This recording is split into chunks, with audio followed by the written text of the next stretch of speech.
Good. He jogged one, galloped one, went around focused and happy. And how about you? How are you? How are you doing? I'm focused. Happy. No, I'm good. I'm good. I'm good.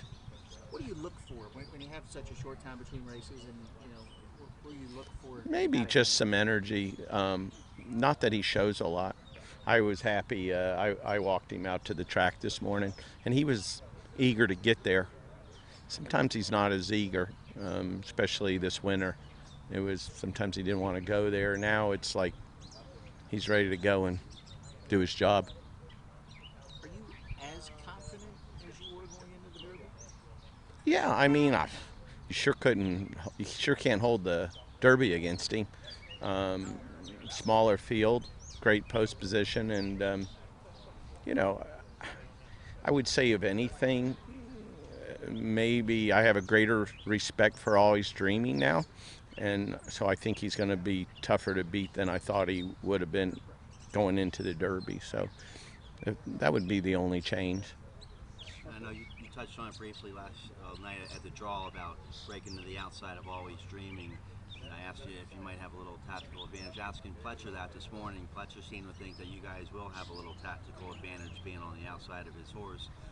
He also seemed like if his horse, it doesn't seem like they have to go to the lead. They're saying with Always Dreaming. Well, no, I would agree.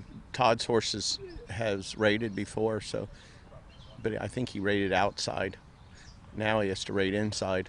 Because I would be really surprised if you don't see Conquest Mo Money up in the picture early. Definitely, I love them being side by side. I like it a lot better that we're outside and he's inside. But the start's going to be important, and it just allows us to have some more options. For Always Dreaming, he's got one of the best riders in the world, so I'm sure Johnny will figure it out. What would be your dream trip going around that first turn? My dream trip would be if I could draw it out.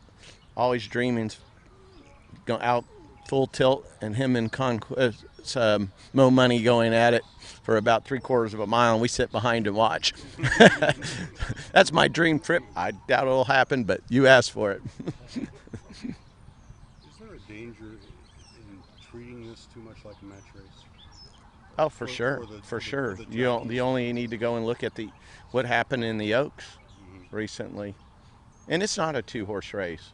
It's not a two-horse race. There's some other nice horses in there, and you're right. If it got to be too much, if there is too much concentration on the one and the other, could set it up for somebody else.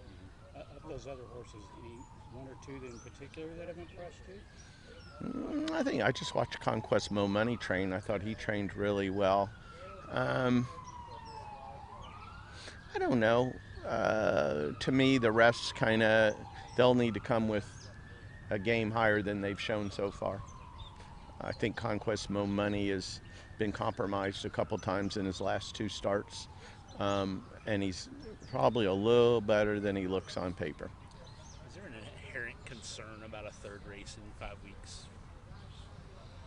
That's my job. I'm always concerned. I would say it would be more a concern with the normal horse. This horse isn't normal.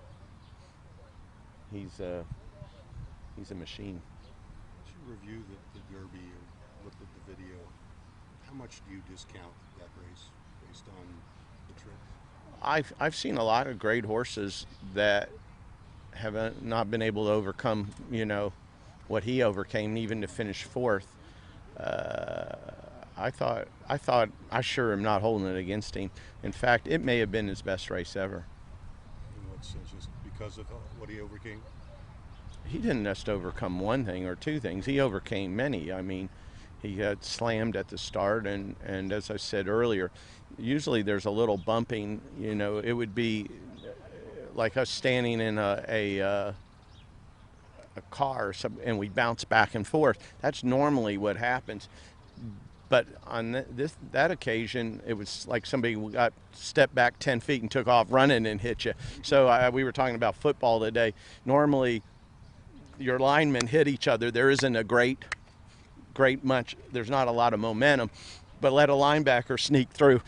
He got hit by a linebacker. So, that in itself, you have to wonder if it knocks some air out of him, and and whether you believe it or not, the track was difficult, especially with all the throwback. So that was one thing, and then he ran 75 feet farther than winner, 90 feet farther than the second place horse. There's 8 feet in the length, so if you guys do the math, it puts him right there.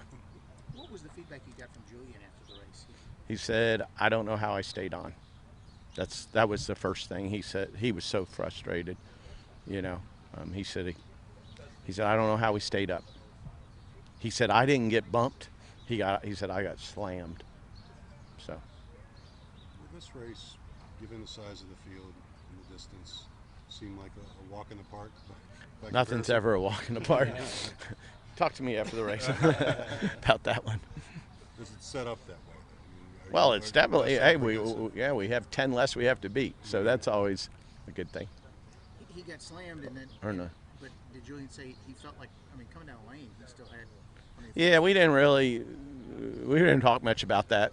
Our talk was more about how impossible it was after the start. Yeah, and I mean, Classic Empire's fast. Our intentions, if we'd gotten the dream scenario, I knew that State of Honor was going up and going to be near the lead. So we had hoped to be sitting right behind State of Honor and Always Dreaming. Instead, I think we were 13th in the first turn. And it wasn't 13th. It's one thing about being 13th on a dry track. It's another thing about being 13th in the muck we were running in. So, and